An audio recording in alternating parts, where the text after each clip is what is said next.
আমি তো বলেছি যে হকাররা আছে তারা আমাদের ভাই বোন, এর থেকে বেশি যেন আর না বাড়ে। হাতিবাগানটা কখনো তাকিয়ে দেখেছেন কি অবস্থা?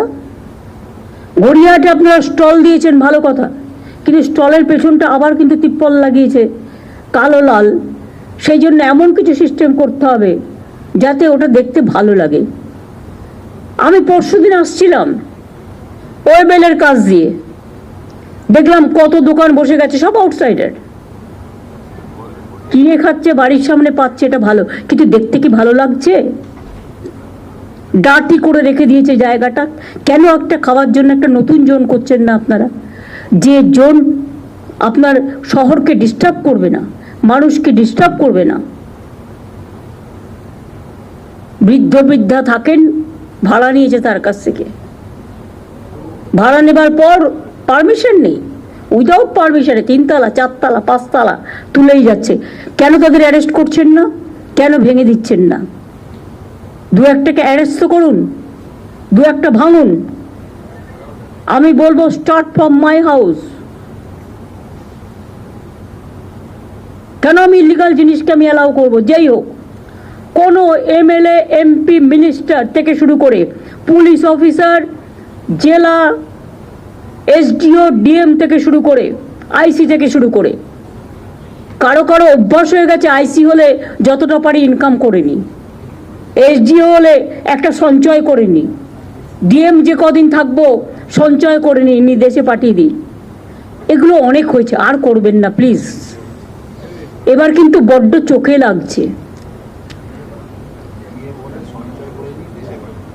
সলমেক আমার লজ্জা লাগছে। রাজারহাটেও শুরু হয়েছে এনক্রোচমেন্ট, সল্লেকেও ইচ্ছা মতো সুজিত বোস লোক বসাচ্ছে কম্পিটিশন করে। কেন কেন বাইরের লোক বসবে? এআরডি অফিসের অপোজিটে, যদি আপনাদের আমি ছবি দেখাই ভাববেন না যে আমি উইদাউট কাগজপত্রে আপনাদের কাছে চলে এসেছি। ছবি দেখালে নিজেরাই লজ্জা পাবেন। এর জন্য কত দিতে হয়েছে?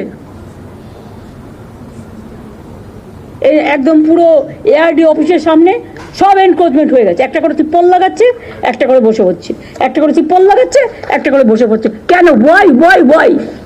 আমি জানতে চাই কত টাকার বিনিময়ে কারা নিয়েছে টাকা?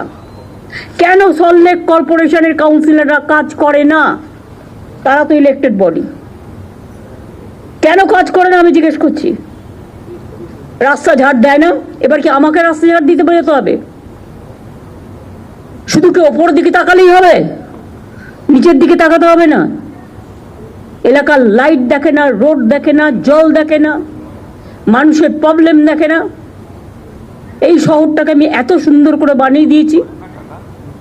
কলকাতা শহরে ভিডিও করা ছিল কোন রাস্তা কত পর্যন্ত এনক্রোচমেন্ট আছে। তা সত্ত্বেও একটা করে নতুন ওসি আসে আর বসিয়ে দেয়, আর আমি ঘাতক ঝগড়া করব। আমি রাস্তায় গেলেই দেখতে পাই, পুলিশের চোখে পড়ে না, সব চোখে ঠুলি দিয়ে বসে আছে, আর ভাবে এগুলো কারো নজরে আসবে না।